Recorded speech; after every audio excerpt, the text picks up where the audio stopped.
2019 में बीजेपी ने हरियाणा में क्लीन स्वीप किया था। राज्य की सभी 10 लोकसभा सीटों पर पार्टी को जीत हासिल हुई थी। इनमें से 8 सीटों पर उसके उम्मीदवारों ने बड़े अंतर से जीत हासिल की थी। लेकिन 2024 के लोकसभा चुनाव में अपने पिछले प्रदर्शन को दोहरा पाना या होने वाले नुकसान को कम कर पाना बीजेपी के लिए मुश्किल दिखाई दे रहा है। कौन सी रही वो वजह जिसके कारण ये हो रहा है, सब कुछ आपको बताऊंगी डिटेल में इस वीडियो में, इसलिए जुड़े रहेगा आखिर तक मेरे साथ। नमस्कार, मैं हूं चेतना शर्मा। आप देखना शुरू कर चुके हैं संवाद। इसके पीछे जो वजह रही है 2019 के लोकसभा चुनाव के बाद हुई कुछ घटनाएं।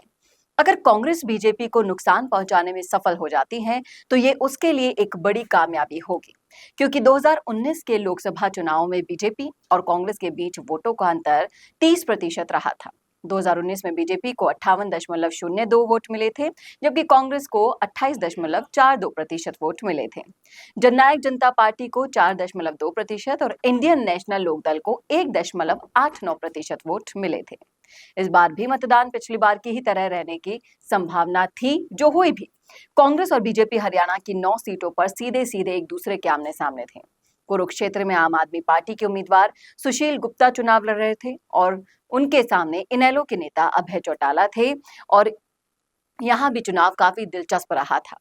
वजह की बात करें तो 2019 के बाद से हरियाणा के अंदर बड़ी घटनाएं हुई। उसमें 2020 से 21 के बीच 1 साल तक चला किसान आंदोलन सबसे पहली घटना है। मोदी सरकार के द्वारा लाए गए कृषि कानूनों के खिलाफ किसान सड़क पर उतरे थे।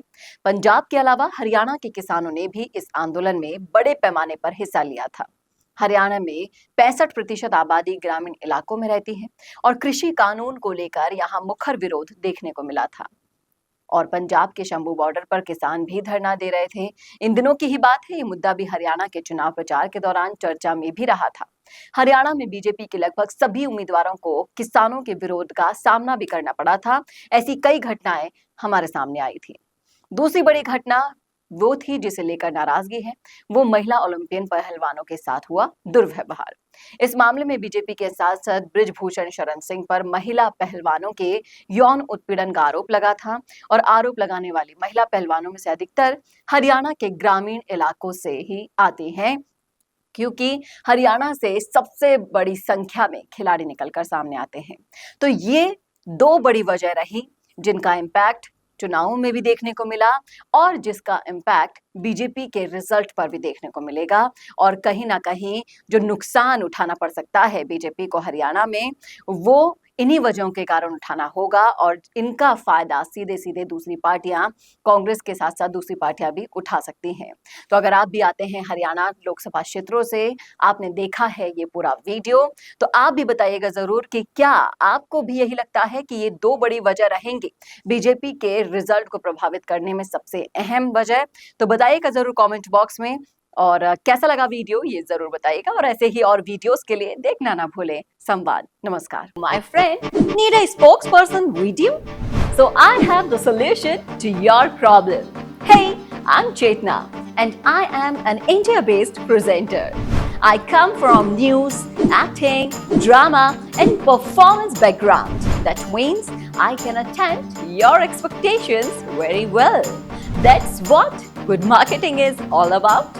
So, if you want something serious and cooperating terms, I can deliver that for you. If you want casual or professional or anything in between, I can do for you.